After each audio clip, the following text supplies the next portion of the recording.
अखिलेश यादव जी अपनी संभावित हार को नजदीक आते देख करके अनर्गल बयानबाजी कर रहे हैं। बिहार में SIR के उपरांत जब चुनाव हुआ तो वहां प्रचंड बहुमत के साथ NDA की सरकार, भारतीय जनता पार्टी की सरकार आई। लगभग 65 लाख ऐसे लोगों को मतदाता सूची से बाहर किया गया जो घुसपैठिए के रूप में या मृतक के रूप में या अवैध मतदाता किसी न किसी प्रकार से थे। भारत निर्वाचन आयोग को भारतीय जनता पार्टी के कार्यकर्ता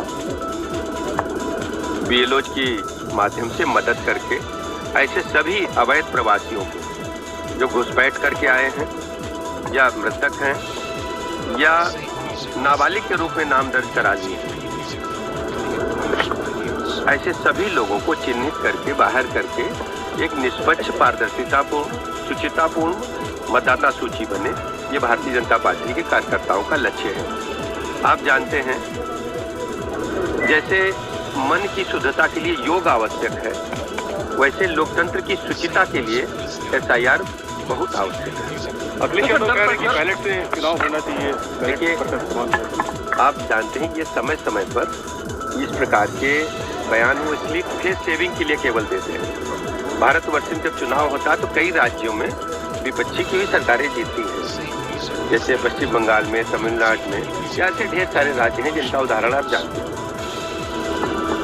वहाँ पर कोई आरोप नहीं लगाते कि EVM या बैलेट पेपर, जब चुनाव हारते तो केवल मुंह छिपाने के लिए फेस सेविंग के कारण ऐसा कहते हैं। और EVM जहाँ तक इंट्रोड्यूस हुई थी, कल आदरणीय गृह मंत्री जी ने लोकसभा में पूरे देश की जनता को बताया कि EVM कांग्रेस के रिजीम में ही आई थी और EVM में कहीं कोई खराबी नहीं है। भारत निर्वाचन आयोग ने समय समय पर जनता के समक्ष उसके प्रदर्शन के लिए भी रखा है। कई बार इस पर चर्चा हो चुकी है।